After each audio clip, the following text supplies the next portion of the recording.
Pada bulan Juli 1960, PKI melancarkan kecaman dan tekanan kepada kabinet serta tentara. Pada saat tentara merespon, Soekarno segera turun tangan sampai masalah tersebut selesai sementara waktu. Pada bulan Agustus 1960, Masyumi dan PSI yang merupakan partai pesaing PKI dibubarkan pemerintah.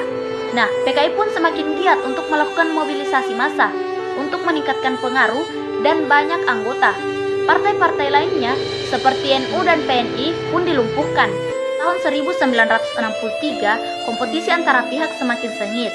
PKI melakukan strategi ofensif sebagai salah satu upaya untuk memperoleh kekuasaan yang semakin besar.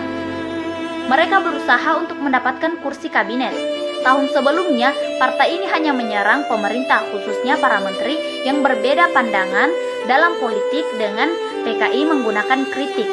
Pada tahun 1964, perlawanan terhadap aksi sepihak semakin lama semakin kuat. Ketegangan PKI dan AD semakin meningkat. Sindiran dan kritik tidak mengenakan banyak dilontarkan kepada petinggi AD.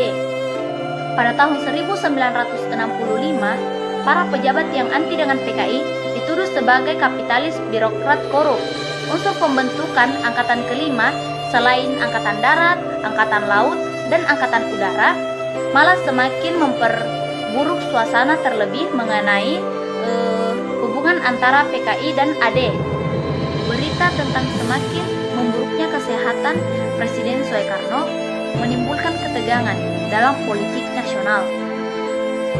Nah, adapun para perwira tinggi yang diculik dan dibunuh, ia adalah Letnan Jenderal Ahmad Yani, Mayor Jenderal S. Parman, Mayor Jenderal R. Suprapto, dan Mayor Jenderal MT Haryono, Brigadir Jenderal DI Panjaitan, Brigadir Jenderal Sutoyo Siswomiharjo, dan Letnan 1 Pierre Andreas Tendean.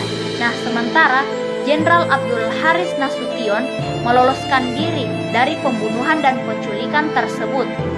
Nah, sementara itu di Yogyakarta, Kolonel Katomso dan Letkol Sugiono diculik dan dibunuh oleh pemberontakan G30 SPKI.